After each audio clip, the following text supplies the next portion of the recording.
Google पर अगर आप ये सर्च करोगे 30802500 तो सबसे ऊपर कोडेक्स लेस्टर लिखा आएगा, जो कि नाम है एक भविष्य की किताब का। और इस भविष्य की किताब को बिल गेट्स ने 1994 में 30802500 डॉलर्स में, यानी कि 3,08,25,000 जो कि 250 करोड़ रुपए होते हैं, इतने में खरीदी है, जिसकी आज की वैल्यू कितनी है 400 करोड़ रुपए, वो भी एक किताब के लिए। और खरीदने वाला खुद माइक्रोसॉफ्ट का फाउंडर, जिसको टेक्नोलॉजी की समझ है वो है। क्या देखा इन्होंने इस किताब के अंदर?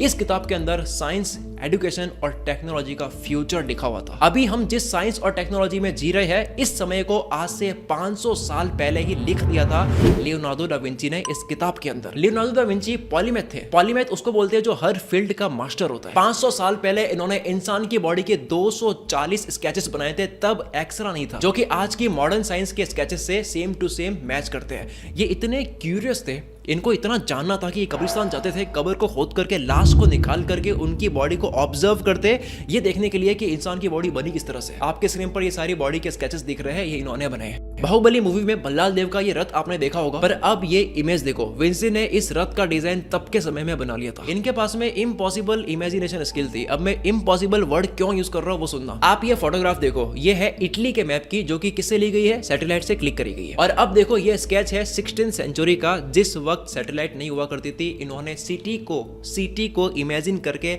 ऐसा स्केच ड्रॉ करा कि अगर सिटी को ऊपर से देखा जाए तो वो इस तरह से नजर आएगा। उस वक्त एरोप्लेन नहीं थी, ड्रोन नहीं था, बिल्डिंग नहीं थी जिससे सिटी को इतनी ऊंचाई से देख सके। मतलब कि विंसी पहले इंसान है जिन्होंने किसी सिटी को इतनी ऊंचाई से इमेजिन कर लिया था। लियोनार्डो दा विंची ने 33 बैरल्ड ऑर्गन बनाया था। ये क्या करता था, इसमें 33 छोटी कैरेबल की बंदूकें एक साथ फायर कर सकती थी। उस समय 500 साल पहले के हिसाब से ये बहुत ही एडवांस मैकेनिज्म था। इन्होंने कई तरह के हथियार बनाए। राजाओं को ये चिट्ठी लिखते थे, चैलेंज करते थे कि मैं आपके लिए ऐसे ऐसे हथियार बना सकता हूं कि आपके दुश्मनों की सेनाओं को चूर चूर कर सकती है। टैंकर्स की जो खोज है वो विंसी के बनाए हुए डिजाइन को देखकर ही की गई है। 500 साल पहले विंसी के पास में एक ऐसी लड़ाकू मशीन का स्केच था जो कि कछुए के शेप में था और इसके चारों तरफ तोप लगी होती थी, जिसको किसी भी दिशा में घुमा करके हमला कर सकते हैं। दुनिया ने पहला हेलीकॉप्टर 1940 में देखा था, पर विंसी ने 500 साल पहले ही हेलीकॉप्टर कैसे उड़ेगा, हेलीकॉप्टर कैसे काम करता है, इसका पूरा नक्शा, इसकी पूरी डिजाइन तैयार कर ली थी। वो तो उस वक्त टेक्नोलॉजी ना होने की वजह से उसको हकीकत में एक्सपेरिमेंट करके बना नहीं पाए। हमने अब तक पढ़ा है कि एरोप्लेन का आविष्कार करा है राइट ब्रदर्स ने,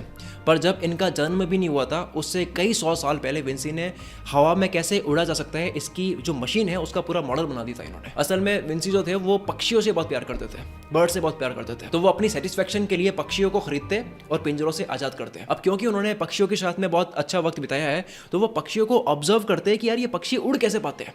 और एक दिन इनका भी उड़ने का मन हुआ, इनको भी हवा में सैर करने का मन हुआ, तब इन्होंने एक मॉडल डिजाइन करा। सोचो किसी को भी अगर ये पता लगाना है कि पक्षी कैसे उड़ पाता है, तो उसकी वीडियो बनानी होगी और उसको स्लोमो में देखना होगा, तब एक एक पंख दिखाई देगा सही से, फ्रेम बाय फ्रेम। पर विंसी ने पक्षी के उड़ने की एक एक फ्रेम को कैसे कैप्चर करा सुनना। ये केज के अंदर पक्षी को रखते हैं, बर्ड्स का जो केज होता है उस केज को वो खोलते, जैसे ये पक्षी उड़ने लगता है उसको वो ऑब्जर्व करते और स्केच बनानी स्टार्ट कर लेते, फ्रेम बाय फ्रेम ऑब्जर्व करके उसको स्केच कर लेते, ताकि पता लग सके कि पक्षी उड़ क्यों पा रहा है। और इस प्रोसेस को समझकर इन्होंने फ्लाइंग मशीन बना ली थी, इसका पूरा डिजाइन तैयार कर लिया था, जो कि आप देख सकते हो इसमें इंसान की बैठने की जगह भी बनाई है इन्होंने। इसलिए इनके लिए एक वर्ड है, इनको कहते हैं पॉलीमैथ, जो कि है हर फील्ड का बादशाह।